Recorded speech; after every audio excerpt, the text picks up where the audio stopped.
Hello all you boating fans, antique boating fans.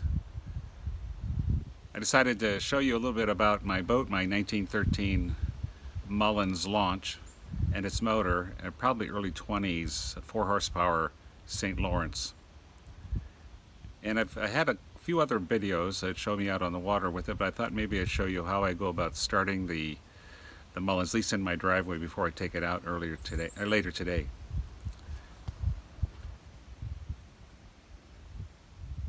So this is the motor.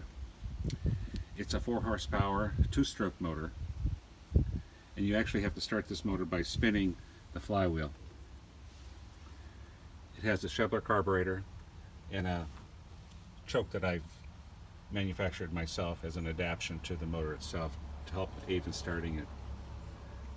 When you start this motor, you need to steal a little bit of gas from the carburetor under the valve, under the bowl of the carburetor. You put a little bit in your cup. From there,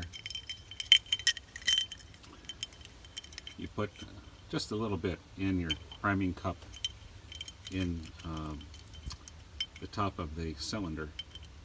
And once you have that in there, you open this valve and pull it back about 3/4 turn.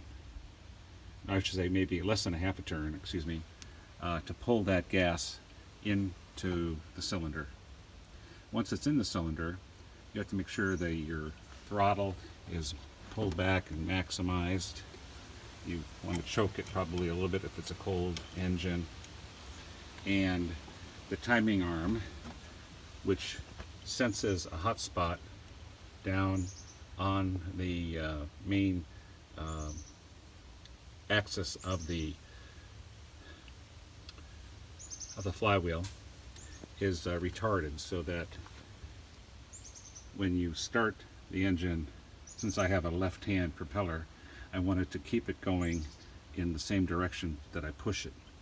So as it strikes that hot spot, as I move it and I flip it, this is the hot spot, and it hits here, it will ignite the gas within the cylinder on its downstroke and keep it moving in the counterclockwise direction, which I'm showing you.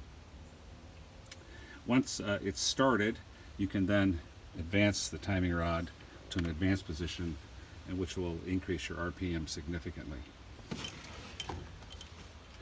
This valve here is a little pressure release valve when you start it. I usually leave it closed because it kind of spurts out some dark, oily gunk into my engine compartment area, and I don't particularly like that. So I just push it up against the compression of the engine, which is a little bit tough sometimes.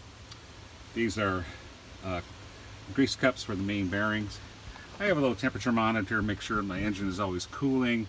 The water pump back here mixes the water with the exhaust gases as it exits out the back of my boat, and just to be sure that I keep an eye on that and make sure it's always cooling. So I think that's a pretty good summary about what's happening, and perhaps I'll post another video when I'm actually starting it on the water.